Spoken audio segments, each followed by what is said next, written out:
Welcome to the CCN podcast, where we discuss the latest trends, companies, and people shaping the cryptocurrency space.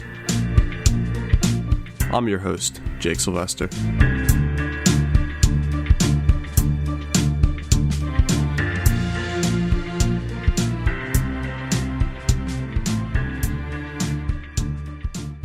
Hey, how's it going, everybody? I'm Ben. I'm the head of digital for IOST. And I'm Josh, and the head of communications. How you guys doing today? Pretty good. Great. So tell us a little bit about what IOST is. So IOST is a blockchain network, basically for building decentralized applications on. So it's very similar to a platform like Ethereum or EOS, except for we take it a step further with development of the consensus mechanism we use on the platform. So of course, EOS currently is using proof of work, and then we have EOS, using proof of stake. So actually, we use a kind of innovative consensus mechanism called proof of believability. It's one step forward from a delegated proof of stake model, which essentially incorporates something what we call a survey token, which creates a bit of like authority in the network. So really, we saw with EOS that the delegated proof of stake model is pretty good in terms of allowing to increase transaction speeds and performance. But the issue really is that any model where, the amount of tokens you have allows you to generate more tokens by validating transactions creates a situation where essentially you have this capitulation towards centralization, right? Because if you have tokens, you get more tokens, and therefore you get to keep validating transactions, right? So really what we've done is incorporated this kind of believability mechanism, which means that as you contribute to the network, you can generate these survey tokens. And the more survey tokens you have, are added to your stake tokens as well, which means that you can build up your survey tokens and be chosen to be a validator. And then what happens once you actually be chosen to validate transactions, your survey balance gets cleared. And that means that everyone will always have a chance to validate transactions and be part of that network. And you never have the situation where the rich get richer and basically get control of validating the whole network. So how are the validators incentivized? So the validators are incentivized because they will earn tokens for processing the transactions. That's the simple way it's done, just like on a delegated proof of stake model. Got it. And how does that compare to the proposed Casper improvements to Ethereum? It's pretty similar, right? As you see, like Ethereum have obviously realized that this is the way to get the high transaction speeds, right? To get that performance on the network, they are also moving to this proof of stake model, right? They don't have this implemented survey token mechanism that we're utilizing, so it's slightly different in that respect. And to be honest, we've been developing this model for at least 6 months before Ethereum decided to kind of make that shift as well. So the reality is, as a blockchain platform, the technology underlying it is pretty similar, right? So a lot of these platforms are pretty similar. And what it comes down to, especially if someone's using a delegated proof of stake consensus mechanism, it then comes down to what are the design choices and how do you kind of for example, in our situation, how do you allocate survey, and how is that, what are the things which, allow you to do that, and what are you rewarded for doing? So there's many design choices which we're still actually exploring and testing on our testnet. But I think we'll see that there'll be a pretty significant difference between what Ethereum is proposing with Casper and what we're proposing with our proof of believability consensus mechanism. And what kind of performance do you guys get compared to an Ethereum currently? Yeah, so on our testnet, we've recorded up to 8,000 TPS. As you know, Ethereum, it hits about 15 to 20. So we're well in front with that. I mean, initially we were targeting something around 15,000 TPS. To achieve the 6,000 TPS we currently have on the testnet, that's with just using our consensus mechanism without any kind of off-chain solutions. So actually, on top of the 6,000 TPS we've already achieved, we're planning on incorporating these kind of off-chain solutions, sharding and these types of things, which will actually be able to increase our TPS even further. So sharding, would that be a layer 2 solution? Yeah, exactly. Got it. Okay, cool. So as far as building out an ecosystem, how do you go about doing that and competing with the likes of Ethereum, EOS, which has billions in funding? What's your strategy there? Yeah, I think that's a great question. Do you want to take it? So it's multi-layered. Basically, what you're going to have at the end of the day is whatever program or whatever platform most appeals to developers, that's where they're going to go. whatever supports them and gives them the tools they need. And so I think when you see a platform like Ethereum, you're seeing developers leave in flocks because they're just not able to build what they want to. Then when you take a look at something like EOS, they have all the shiny toys and they have all the money behind them, but at the end of the day, what they're building really isn't that decentralized, and you've seen numerous problems. And one of my favorite things is the Gini coefficient, which is basically a measure of how corrupt like a country is, or like how much control is centered in terms of wealth. And so the average, like you see a problem in countries where it's like over 70, and honestly I think like close to 30 is when you start seeing like real measures have to be taken, and 70 is like incredibly corrupt. I think EOS comes in at 96, and so out of 100. And so basically that's a heavily centralized platform, so all the benefits for developers don't really exist that decentralization is supposed to. And so at the end of the day, what comes into building like a true developer-friendly platform, you have to make resources available. You have to make really clean codes that when they go in, there's resources that show them what this is doing and how they're supposed to manipulate whatever they're looking to do. And then you have to support them. So we've created a couple organizations. Blue Hill is a subsidiary which invests in other blockchain projects. And it basically allows us to support what we think is promising technology.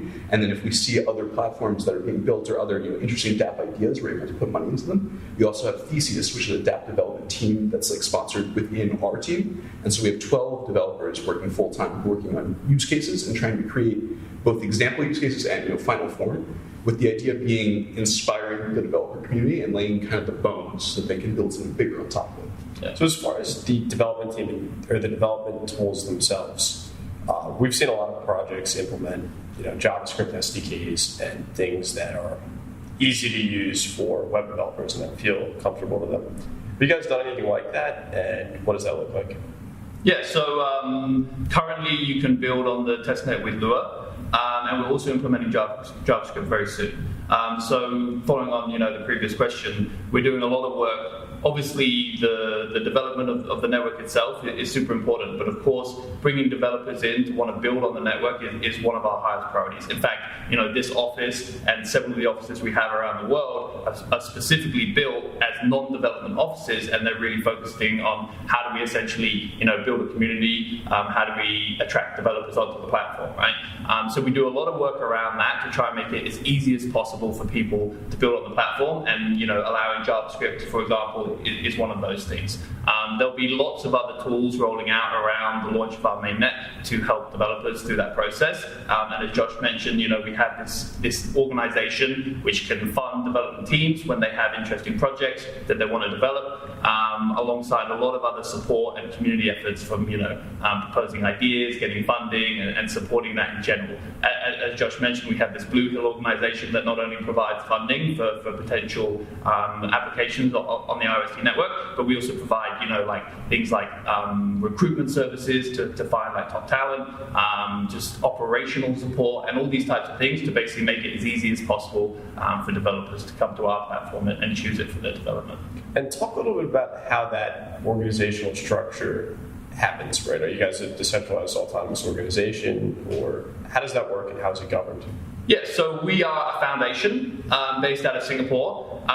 We have offices pretty much all around the world. So we have an office in China, Singapore, Japan, Korea. We have an office here in San Francisco. We have an office in Berlin. And we also have some tech team focused in New York as well. So our main tech teams are in China, and then some are also in New York. And then the rest of the offices really are these kind of community and BD offices, basically achieving what I explained before in terms of bringing developers and building that community. The way it works is that we operate much as satellite offices working for the foundation. So we can be seen almost as obviously there's a structure to it, but we work very much like a non-profit foundation, and we have a CEO who kind of somewhat lays the strategy and groundwork, but then in a way each office is pretty much responsible for its own kind of strategies and what we do to encourage developers and build community. And so that structure is in place, but once the actual mainnet launches, the program itself will be completely open source and will be very similar to an Ethereum project. So you have the foundation guiding it, you have it adding technological suggestions, but at the end of the day, it will be up to community vote. Got it. And as far as your main office, is that in Singapore? So we're registered in Singapore as a business, and we have an office there. But our core office, I would say, is China. Half of our co-founders are based there in Beijing, and we also have our largest development team based in Beijing as well. So originally we were like a Chinese project, but then we made a conscious effort to really try and create this kind of global presence, which was why we started to launch these offices in the different countries. So talk a little bit about the Chinese crypto scene as a whole, because I think that's something a lot of people aren't familiar with. And I want to hear about how that really has shaped your project and some of the benefits and the downsides of starting as a Chinese project. Well, there's definitely, I think we can both speak to this. There's interesting cultural differences in China. There is very much this impetus to get things done and to get it done now and as quickly as possible. And so having that counter effort with making sure it's the best thing possible, making sure that so we have an interesting team where it's a mixture of proven businessmen and also brilliant technological people. And so there's some sort of balance between figuring out when is the soonest possible time we can get this done and how do we get this done as well as possible. And that balance along with investors and making sure everything is running along the same path is really certainly interesting. I think being part of a Chinese initial funding round makes a lot of sense that there's push to do certain things, and it kind of has to be mediated in order to make sure that technology is as good as possible. Yeah, and I think, you could, I guess, especially in the early days, see IOST as a Chinese project. Basically, that's because our co-founders are mainly Chinese. But in reality, I think every single one of them was living in the US and studied here. And we very much try and position ourselves as a global project rather than Chinese. Just because our founders are Chinese doesn't make us necessarily a Chinese project. And if you look at the distribution of our offices and our staff, we're very much that global project. Having said that, of course, there are challenges coming out of China. I'm sure you're aware of all the regulation that's coming in and these types of things. We see that they have some openness, right, to innovative blockchain technology. And they definitely want to be at the front of that development. But I think a big thing is, of course, in China, they have a lot of capital controls, they have the firewall, all these types of things. And the inherent nature of blockchain kind of goes against that, right? It's like, how can you have something that's fully decentralized and open source in China, right? It's kind of a contradictory thing. But I feel like because they see the value in blockchain technology, they don't want to stifle it so much. So if you look at the things that China have done recently in terms of banning some of the media publications and these types of things, it goes a step to addressing maybe some of the issues around the scam ICOs and the fraud that's happening in the space without them directly trying to quash the development and innovation that's happening in China. I also think that a lot of the regulation that was coming out initially was to protect Chinese citizens, because a lot of the investment mindset was you will get rich if you invest in cryptocurrencies, and so people were throwing their life savings into it. It's very dangerous, and so it makes sense that the government would want to protect its citizenry and make sure that basically they're not throwing away their life savings on something that's still very new. And it's not just a Chinese issue, right? I mean, you can see countries all around the world. There's very new technology which can maybe disrupt, all these different things happening around the world.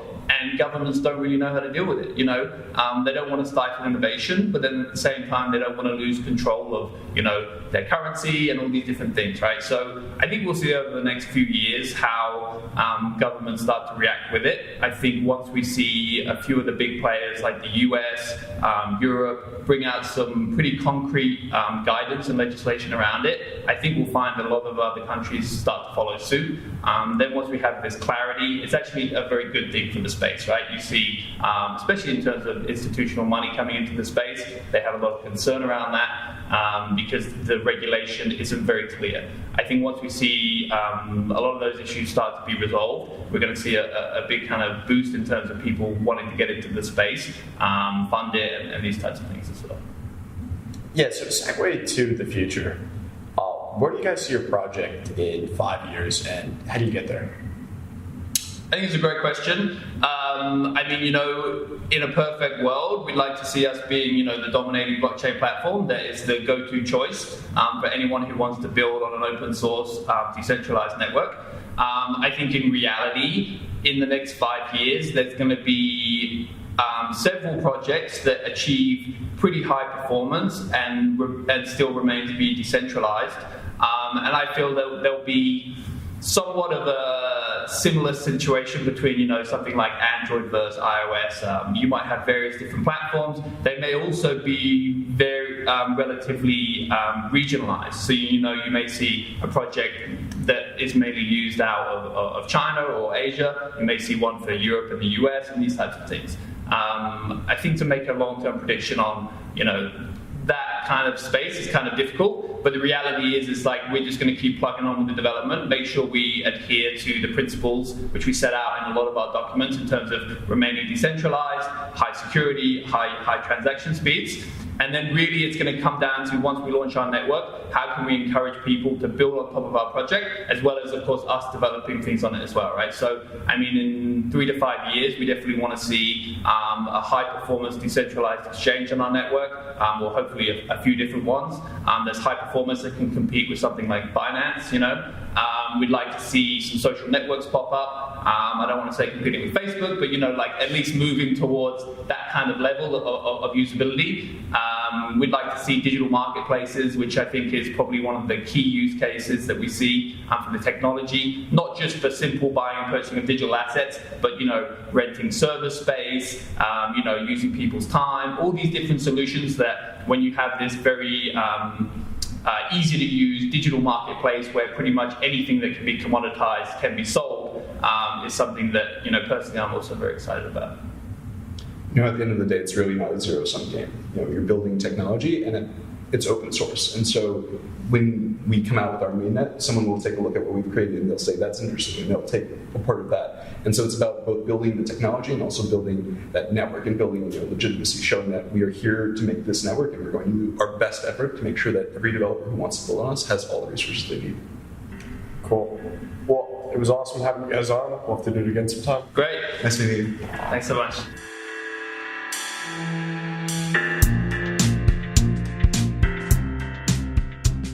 The views and opinions expressed on this show are only those of its hosts and guests, and sometimes of no one at all. The CCN podcast was produced by Rockwood Audio and hosted by ccn.com. To find out more about CCN and the podcast, check us out at ccn.com. You can also follow us on Twitter at CryptoCoinsNews. If you enjoyed the show, please be sure to rate and subscribe.